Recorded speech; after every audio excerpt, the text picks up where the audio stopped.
The wind, the environment? Oh, well, the build up to this, we're thinking about Lopapalooza the start of last spring. And so for us as a staff and players, it took forever to get here. Like, we were just chomping at the bit to get here, and being able to have the returning group that we have, which is relatively small, but the newcomers that came in, and to be able to execute in that environment, although everybody's on your side, there's just a lot of adrenaline. And so sometimes that adrenaline can go one way or another.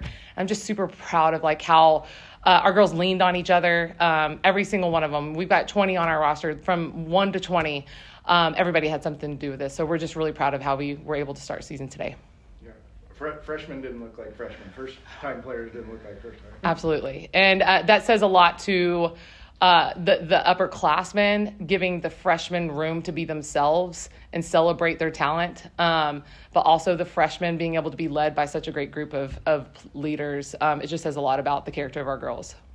What was it like to be in that environment, trying to communicate and think clearly? So for the past couple of weeks, we've just been blaring music as loud as we can in our practice gym to where we can barely hear each other. So we got to make sure we were making eye contact. But I told the girls, I was like, there's no environment like this. And so when we go out to warm up, don't have eyes down. Don't avoid the environment. Look up and be grateful. And then as we keep warming up and as the time gets closer to game time, that's when we lock in and look at each other and give them that freedom to have those feelings and those butterflies. And that's exactly what they did. And so instead of going, oh my gosh, look at all of this, going, oh my gosh, look at all this, so it was our approach to it. And I thought they did a great job doing that tonight. Was this due for just program branding to have that sort of audience and then to be on statewide TV first time?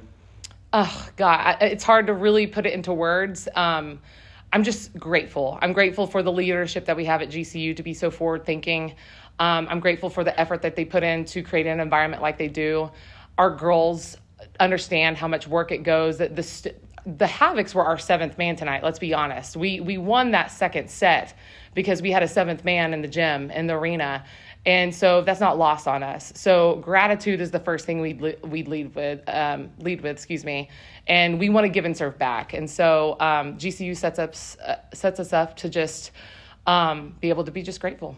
That seemed like you talked about it after your exhibition. You pulled out those close sets with UTEP, and you learned something about your team. Yeah. And they faced that in the second set. Yeah. I mean, when you get to this level, you can't complain about finding ways to get a win. Even if it's ugly, you found a way.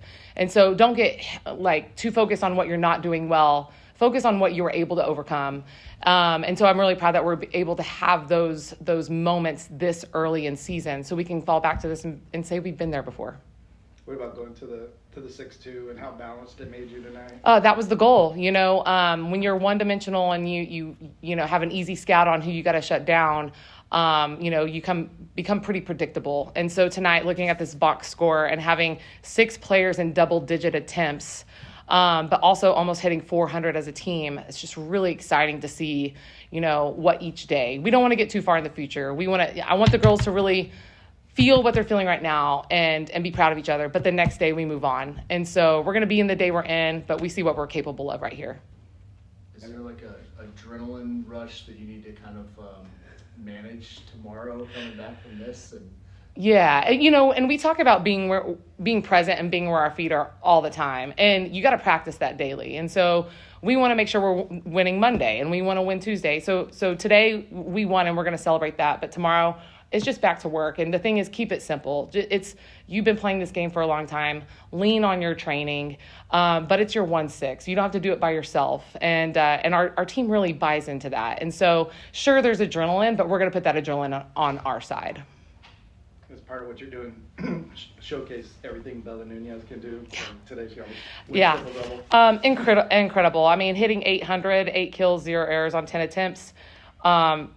12 digs, 16 assists, the polish, the overall game. And I don't think she knows what she just did, And so that's really exciting. She's very humble and hungry. And so, I think we're going to be talking about Bella Nunez a lot this season. Do you think it was distracting for anybody to see Mark McClune's head? I thought it was awesome. I think we need more of them, to be honest. There weren't enough. It's giant. I think it was It's awesome. Size. Great. Well, thank you guys. Thank you. Yes, we appreciate y'all. Awesome.